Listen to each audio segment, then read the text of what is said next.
మరి ఇలా తెలంగాణ ప్రజలు గమనించాలి. ఎందుకంటే ఎల్బీ స్టేడియంలో కేసీఆర్ గారు ఇచ్చిన నోటిఫికేషన్లనే నా నోటిఫికేషన్లు అని చెప్పి ఇప్పటివరకు 52,000 ఉద్యోగాలు నేనే ఇచ్చినని చెప్పి ముఖ్యమంత్రి అంటారు. అవన్నీ కూడా 2022, 2023లో వచ్చిన నోటిఫికేషన్లు. మరి అలాంటి కానీ నిన్న విద్యార్థుల ముందర చేసిండు. విద్యార్థుల ముందర మరి బూతులు మాట్లాడిన ముఖ్యమంత్రి మరి విద్యార్థుల ముందర నిజం చెప్తాడని అనుకోలేం. కానీ ఈ విషయం తెలంగాణ ప్రజలు తెలవాలి. ఆనాడు కేసీఆర్ గారి ప్రభుత్వం 2017లో డైట్ ఛార్జీలు పెంచి ఇంత చక్కటి మెను వారు అప్రూవ్ చేసిండ్రు. అన్ని సంక్షేమ పాఠశాలకు పోయింది మెను.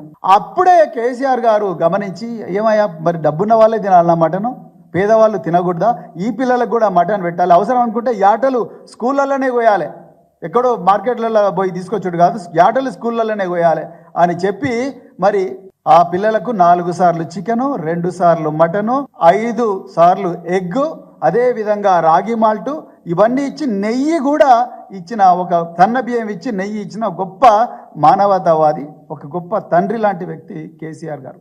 మరి అలాంటిది నిన్న రేవంత్ రెడ్డి గారు ఒక మోడల్ మెను రిలీజ్ చేసిండు. ఇది కాంగ్రెస్ పార్టీ చేసిన మోడల్ మెను.